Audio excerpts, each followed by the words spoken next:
Welcome to जेनिक। Myself Lokesh Meena, your electrical faculty. और जैसा कि आप लोगों को बोला था मैंने कि टू पोर्ट नेटवर्क के बाद हम फेजर्स के क्वेश्चंस लेंगे, तो यहाँ पे क्वेश्चन नंबर 16 जो कि मैं लेके आया हूं फेजर्स का, जो कि बहुत ही ज्यादा इंपॉर्टेंट क्वेश्चन है। जिन्होंने जेनिक लाइव ऐप पे जाके टेस्ट दिया होगा उनको अपना रिजल्ट भी पता चल गया होगा। ओके, तो बहुत ही अच्छा क्वेश्चन है। और जिन्होंने जेनिक लाइव ऐप पे जाके टेस्ट नहीं दिया वो सबसे पहले तो इसको वीडियो को पॉज करें, क्वेश्चन देखें और सबसे पहले इसको सोल्व करने की कोशिश करें, उसके बाद ही आपको वीडियो देखना है। ओके, एंड जिन्होंने मेरे पुराने वाले वीडियो नहीं देखे हैं एक बार जाके उनको जरूर वॉच करें, क्योंकि वहां पे जो मैंने क्वेश्चंस लिए हैं वो आपके गेट 2021 के लिए बहुत ही ज्यादा इंपॉर्टेंट है। ओके, तो विदाउट टाइम वेस्टिंग हम इसको सोल्व करते हैं। देखो क्वेश्चन रीड कर लो एक बार।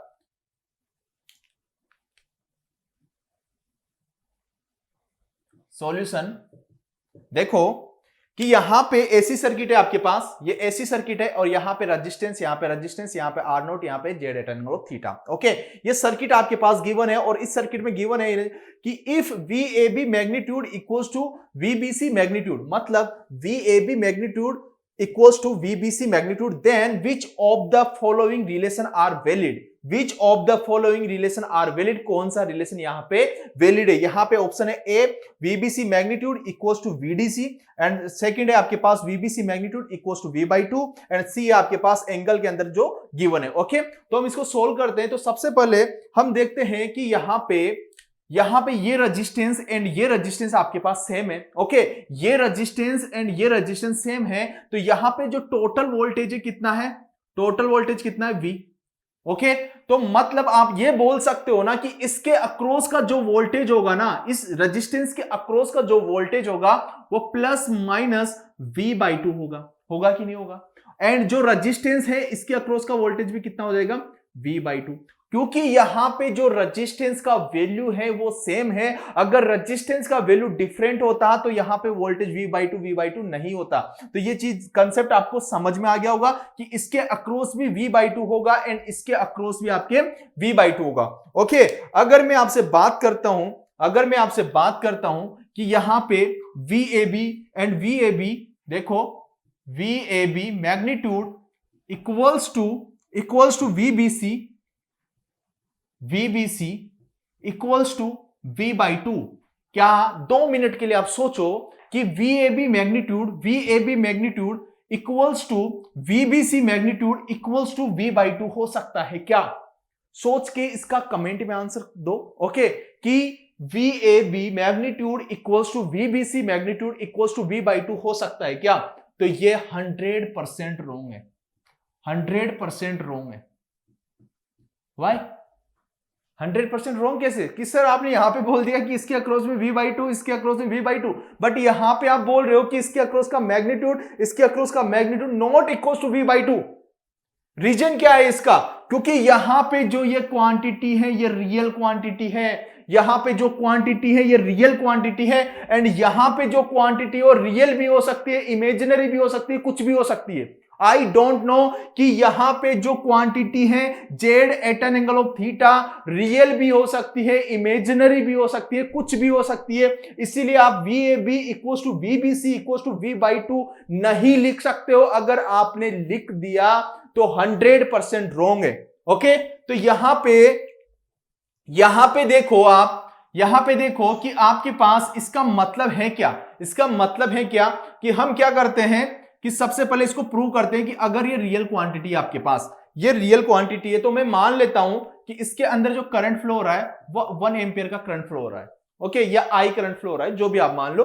यहां से यहां तक करंट में कोई चेंज नहीं होगा, क्योंकि आपको भी पता है यहां से यहां तक कनेक्शन आपको सीरीज में दिख रहा होगा। तो अगर यहां से यहां तक आपको सीरीज में दिख रहा होगा तो इस पूरी ब्रांच के अंदर तो करंट तो सेम होगा, इस ब्रांच के अंदर तो करंट तो सेम होगा। अगर इस पूरी ब्रांच के अंदर करंट सेम होगा, अगर मैं 1 एम्पियर करंट मान लेता हूं, मान लो कि यहां पे 1 एम्पियर करंट इसके अंदर फ्लो हो रहा है। ओके, एंड यहां पे जो रियल क्वांटिटी है रेजिस्टेंस की मैं 1 ओम मान लेता हूं। ओके, एंड जो इंपेडेंस है ये भी आपके पास 1 ओम मान लेता हूं, क्योंकि यहां पे जो इंपेडेंस है ये जे से रिप्रेजेंट करोगे। Okay, imaginary quantity. ओके जे, तो आप ये बोल सकते हो कि इसके अक्रॉस का वोल्टेज VAB, तो आप इसके अक्रॉस का वोल्टेज कैसे लिखोगे? देखो 1 प्लस, ऐसे लिखोगे ना, VAB magnitude VAC magnitude equals to VAB equals to plus VBC magnitude. ऐसे लिख सकता हूं, इसमें किसी को कोई प्रॉब्लम नहीं होगा। Okay, VAC equals to VAB magnitude plus VBC magnitude, ये लिख सकता हूं ना, इसमें तो किसी को कोई प्रॉब्लम नहीं होना चाहिए। ओके, तो आप ये बताओ कि यहां पे रियल क्वांटिटी मैंने मान लिया, आप कुछ भी मान सकते हो, 1 है, एंड इमेजिनरी क्वांटिटी, क्योंकि यहां का जो Z at an angle of theta है, तो यहां पे इमेजिनरी कुछ भी वैल्यू हो सकता है, हमको आई डोंट नो। ओके, तो यहां पे देखो कि यहां पे जे हमने लिख दिया है, तो यहां पे जे लिख दिया, तो आप यहां पे क्या लिख सकते हो, 1 एम्पियर करंट मान रखा है, तो 1 प्लस जे का मैग्नीट्यूड। ओके, एंड यहां पे देखो VAB मतलब यहां का जो वोल्टेज होगा इसके अक्रॉस में 1 इंटू 1 मतलब 1 का मैग्नीट्यूड। ओके, प्लस इसके अक्रॉस का वोल्टेज देखो, इसके अक्रॉस का वोल्टेज देखो, तो इसके अक्रॉस का वोल्टेज कितना हो जाएगा आपके पास, जे। ओके, 1 इंटू जे मतलब जे का मैग्नीट्यूड। अब देखो कि इसका जो मैग्नीट्यूड आप निकालोगे तो कितना आएगा, √2 1 स्क्वायर प्लस 1 स्क्वायर मतलब √2 इक्वल्स टू, इसका निकाला 1 प्लस इसका 1, तो मतलब √2 नॉट इक्वल्स टू 2। तो इसीलिए आप नहीं बोल सकते हो कि VAB equals to VBC equals to V/2 होगा। अगर वो ऐसे बोलता VAD इक्वल्स टू VDC तो फिर करेक्ट था, क्योंकि यहां पे रेजिस्टेंस सेम था, तो यहां पे मैंने बोल भी दिया है कि सेम रेजिस्टेंस है, तो इसके अक्रॉस का वोल्टेज एंड इसके अक्रॉस का वोल्टेज आपके सेम होगा। ओके, अगर रेजिस्टेंस डिफरेंट होता तो वो आपका जो वोल्टेज होगा वो डिफरेंट हो जाता। तो इतना आपको समझ में आ गया होगा जितना मैं आपसे एक्सपेक्ट कर रहा हूं। ओके, तो मैं आगे बढ़ता हूं, तो ये कंसेप्ट आपको समझ में आ गया कि आपको VAB equals to VBC equals to V/2 100% आपका रॉन्ग होगा। ओके, तो हम आगे बढ़ते हैं। देखो, मगर आप सोच रहे होंगे कि सर उन्होंने क्वांटिटी तो दिया हुआ है ना, ऐसा कुछ आपके लिए क्वांटिटी तो गिवन है। देखो यहां पे उसने क्या बोला है, if VAB magnitude equals to VBC magnitude. Okay, VAB magnitude equals to VBC magnitude.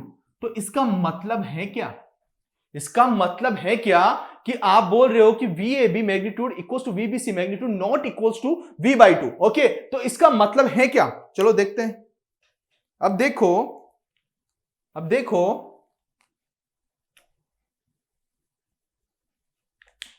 देखो सबसे पहले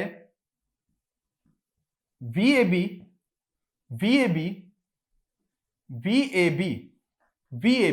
इसके अंदर करंट I फ्लो रहा है। ओके, I फ्लो रहा है, VAB इक्वल्स टू IR0 लिख सकता हूं, IR0। Okay, and BC current तो चेंज नहीं होगा, IZ लिख सकता हूं, IZ। तो यहां पे अगर इसको मैं मैग्नीट्यूड में लिखना चाहूं तो मैग्नीट्यूड, ये करंट आपका मैग्नीट्यूड में, ये मैग्नीट्यूड, ये मैग्नीट्यूड। ओके, तो आप VAB इक्वल्स टू VBC करोगे तो उस कंडीशन पे I से I फिनिश, तो R0 equals to Z। R0 equals to Z मतलब आप बोल सकते हो this quantity is R at an angle of theta, लिख सकते हो ना, R इक्वल्स टू Z। इसका मतलब था R equals to Z, not VAB equals to VBC equals to V/2। इसका मतलब यह नहीं था कि आप VAB का मैग्नीट्यूड इक्वल्स टू VBC का मैग्नीट्यूड इक्वल्स टू V/2 लिख दो। इसका मतलब था कि R0 value equals to Z, R0 value equals to Z। तो इतना आपको समझ में आ गया होगा। ओके, तो यहां से आप क्या क्या नेग्लेक्ट कर सकते हो, ऑप्शन है आपके पास 4। तो ये मैग्नीट्यूड क्वांटिटी था VBC, देखो VBC इक्वल्स टू VDC। तो आप बोल सकते हो ना कि इसको हम V/2 नहीं बोल सकते, इसको हम V/2 नहीं बोल सकते, इसको भी हम V/2 नहीं बोल सकते। तो आप बोल सकते हो ना ये और इसके इक्वल कैसे हो जाएगा, तो ये ऑप्शन भी आपका रॉन्ग हो जाएगा। Okay, VBC equals magnitude equals to v/2, ये भी रॉन्ग, अभी अभी मैंने बताया v/2 के इक्वल नहीं हो सकता। अब हमारा जो क्वेश्चन है जाता है एंगल पे। ओके, जो हमारा क्वेश्चन है वो जाता है एंगल पे कि एंगल से ही यहां पे इसका सॉल्यूशन आपको मिल सकता है। ओके, अब एंगल पे कैसे जाओगे, देखो इतना आपको समझ में आ गया होगा।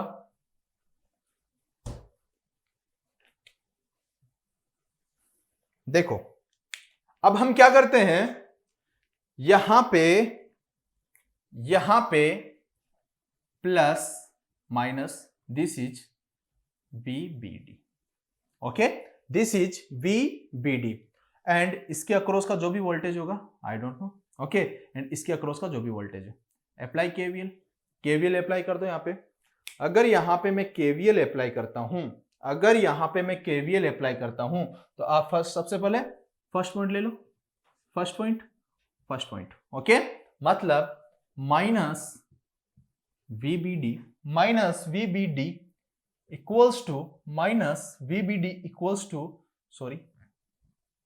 VBD plus VBC minus V/2, इसके अक्रॉस का वोल्टेज V/2। ओके, तो आप बोल सकते हो VBD equals to VBC minus V/2, लिख सकते हो ना। VBD equals to VBC minus V/2। अब इस VBC का वैल्यू कितना होगा, देखो क्योंकि आपने यहीं पे केवीएल क्यों लगाया, क्योंकि थीटा यहीं पे था, इसीलिए हमने यहीं पे केवीएल लगाया। ओके, तो कोई भी डाउट हो आपको पूछ लेना है, कमेंट में पूछ सकते हो आपको जहां पे भी डाउट हो। ओके, तो VBD equals to VBC minus V/2 आपने लिख दिया। अब VBC का वैल्यू कितना होगा, इसके अक्रॉस का वोल्टेज कितना होगा VBC, तो आप फाइंड आउट कर सकते हो। देखो अगर मैं यहां पे वोल्टेज डिवीजन रूल लगाता हूं, तो पूरे इसके अक्रॉस में तो वोल्टेज आपका V है ना, टोटल वोल्टेज V है। तो देखो VBD ओके, VBD क्योंकि यहां पे देखो ना ऑप्शन आपको VBD की फॉर्म में दिख रहा है VBD, तो यहां पे आपको VBD ही लेके आना है। ठीक है, तो ऐसे आपको ऑप्शन जरूर चेक करना है। ओके, देखो VBD equals to total voltage into voltage division rule लगा रहा हूं यहां पे, voltage division rule, total voltage into Z at an angle of theta, मतलब इसको क्या लिख सकते हो आप, R at an angle of theta. ठीक है, R at an angle of theta divided by total resistance R naught plus R at an angle of theta, लिख सकते हो। ये वोल्टेज डिवीजन रूल आपने लगा दिया, यहां पे किसी को कोई प्रॉब्लम नहीं होना चाहिए। ये R नोट लिख रहा है, R नोट लिख दो। Okay, minus V/2। ठीक है, VBD, V को मैं कॉमन ले लेता हूं, divide by V equals to R naught at an angle of theta divided by R naught plus, R naught को भी कॉमन लेके मैं कट कर देता हूं ना, किसी को कोई प्रॉब्लम नहीं ना। यहां से R नोट कॉमन आ जाएगा, यहां से R नोट कॉमन हो जाएगा, तो R नोट से R नोट कट हो जाएगा। मतलब यहां पे जो आपके पास बचेगा, 1 at an angle of theta divide by 1 plus 1 at an angle of theta. Okay, minus 1/2। Okay, इतना समझ में आया सभी लोगों को। अब देखो, अब यहां से मैं एलसीएम ले लेता हूं, एलसीएम कितना आया 2 1 plus 1 at an angle of theta. Okay, और तो इधर कितना आ गया आपके पास, VBD divide by V equals to कितना आ गया आपके पास, देखो यहां पे कितना आ गया 2 at an angle of theta minus कितना आ जाएगा आपके पास 1 minus 1 at an angle of theta. Okay, इतना सभी लोगों को समझ में आ गया होगा। इधर वाला रफ कर देता हूं मैं।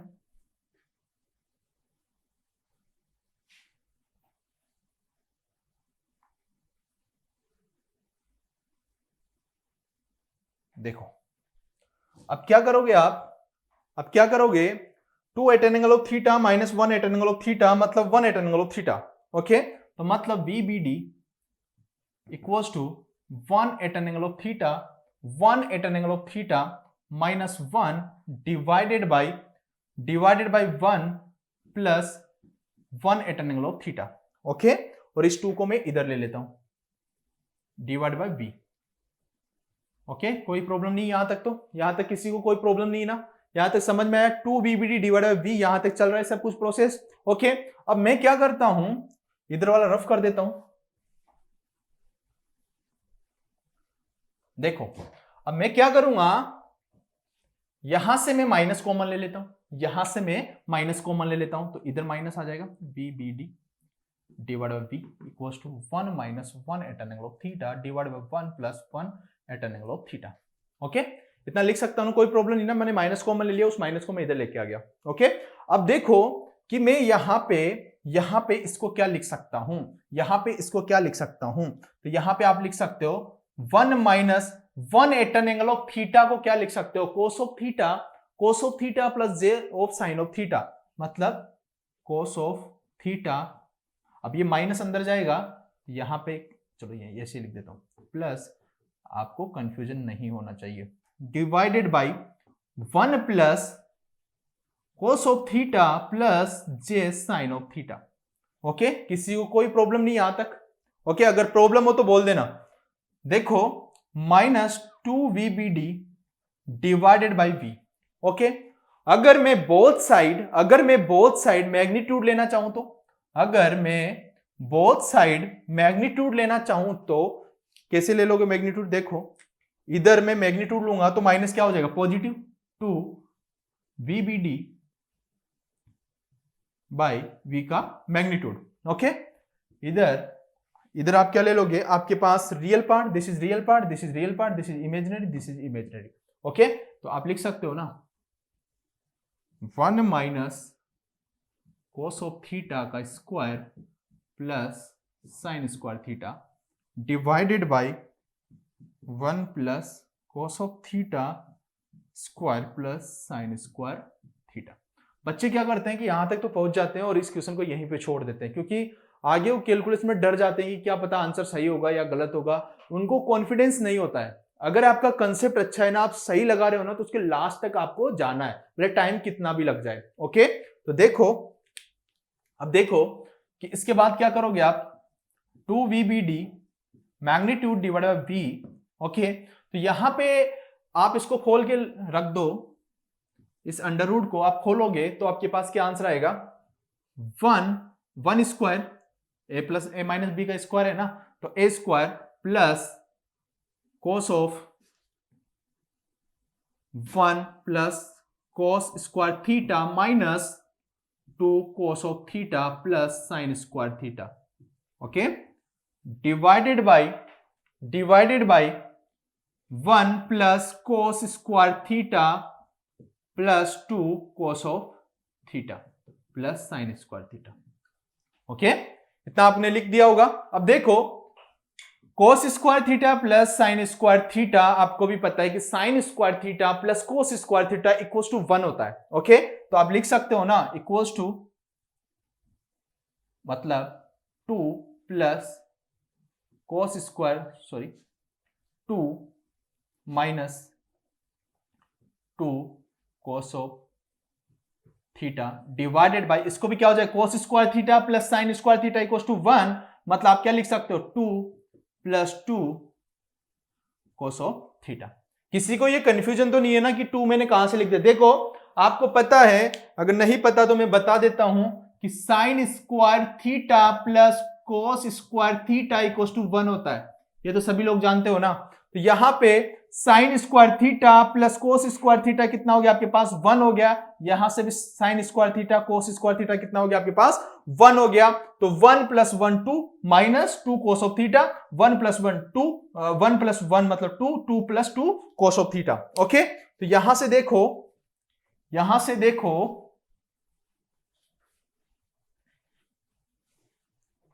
देखोगे आप तो आपको मिल जाएगा जो भी आपको आंसर रिक्वायर्ड है। देखो यहां से 2 कॉमन लेके 2 को कट कर दो, तो यहां पे कितना बचेगा आपके पास, 2VBD इक्वल में 2VBD भी तो है ना, डिवाइड बाय V का मैग्नीट्यूड इक्वल्स टू कितना हो गया आपके पास, रूट ऑफ 1 माइनस 2 कॉमन लेके 2 से कट कर दिया, 1 minus cos of theta divided by 1 plus cos of theta. Okay, 1 minus cos of theta root of 1 plus 1 minus cos of theta divided by 1 plus cos of theta क्या होता है, tan square theta by 2।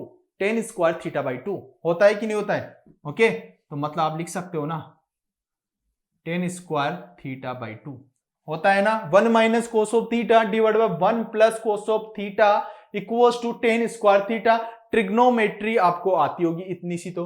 Okay, तो आप लिख सकते हो equals to ये है ना 2VBD मैग्नीट्यूड V का magnitude equals to 10 of theta by 2 लिख सकते हो। ओके, तो अब थीटा बाई 2 इक्वल्स टू क्या लिख सकते हो? Theta by 2 equals to 10 inverse 2 VBD magnitude by V का मैग्नीट्यूड लिख सकते हो।